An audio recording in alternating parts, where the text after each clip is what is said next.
Hello student, आज का जो हम बेसिक टर्मिनोलॉजी अकाउंटिंग में लिए हैं आईकॉम फर्स्ट ईयर वाले स्टूडेंट लोग के लिए, तो इसमें हम लोग जो लिए हैं आज का जो हम लोग लिए हैं एसेट्स लिए हैं। एसेट्स दो प्रकार का होता है, एक नॉन करेंट एसेट्स होता है, एक करेंट एसेट्स होता है। एक नॉन करेंट एसेट्स और एक current asset. Non current assets जो जिसका लाइफ हम लोग क्या करते हैं, जिसका बेनिफिट हमको लॉन्ग टर्म तक मिलता है, हमको लंबे समय तक मिलता है ना, 1 साल 2 साल 5 साल 10 साल तक मिलता है, उसको क्या बोलते हैं हम लोग नॉन करंट एसेट्स बोलते हैं। एक होता है करंट एसेट्स का बेनिफिट हमको ये जिसका कन्वर्शन 1 साल के अंदर हो जाता है, तो उसको क्या बोलते हैं वैसा एसेट जिसका कन्वर्शन 1 साल के अंदर हो जाता है, कन्वर्टेड हो जाता है इनटू कैश 1 साल के अंदर, इसको क्या बोलते हैं हम लोग करंट एसेट्स बोलते हैं। नॉन करंट एसेट इसका हमको बेनिफिट लंबे समय तक मिलता है, ठीक है, 1 साल से ज्यादा 2 साल 3 साल 5 साल, इसको क्या बोलते हैं नॉन करंट एसेट्स। अब इसमें दो प्रकार का एसेट्स होता है नॉन करंट एसेट, एक टैंजिबल एसेट्स होता है, एक इनटैंजिबल एसेट। टैंजिबल एसेट जो इसको दिखाई देता है एसेट्स, वैसा एसेट जिसका बेनिफिट हमको लॉन्ग टर्म तक मिलता है और वो हमें दिखाई देता है, जैसे मशीन हो गया, प्लांट हो गया।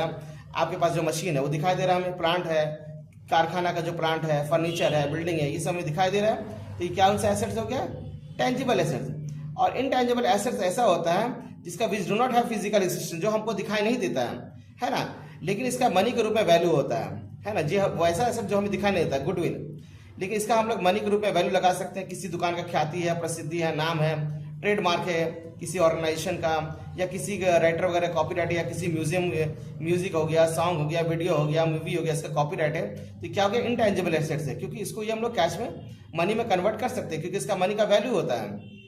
ठीक है, कोई दुकान है को बहुत ज्यादा चल रहा है, उसका बहुत ज्यादा सेल है वगैरह है, तो कल को उसका भी गुडविल हो जाएगा, तो क्या हो गया उसका भी वैल्यूएशन मिलेगा कल वो बेचेगा। तो इनटैंजिबल एसेट्स क्या हो गया वैसा एसेट जो हमें दिखाई नहीं देता है, लेकिन उसका है ना मनी का वैल्यू होता है, जैसे गुडविल हो गया, ट्रेडमार्क हो गया, कॉपीराइट वगैरह। करंट एसेट्स इसको बोलते हैं जिसका क्या होता है 1 साल के अंदर कन्वर्शन हो जाता है कैश में, चाहे वो कैश तो होता ही है, इन्वेंट्री हो गया, जो दुकान में स्टॉक है वो तो आमतौर पर क्या होता है साल भर के अंदर बिक ही जाता है स्टॉक में, ठीक है। जो भी दुकान अगर माल में रखता है तो दुकानदार क्या करता है उसको बेच ही देता है, कैश में कन्वर्ट हो ही जाता है। डेटर बाजार में तुम आपका देनदारी अगर है, दुकान का किसी का देनदारी है, तो वो भी उसको मिल ही जाता है पैसा। तो ये सब सारा क्या हो गया करंट एसेट्स हो गया।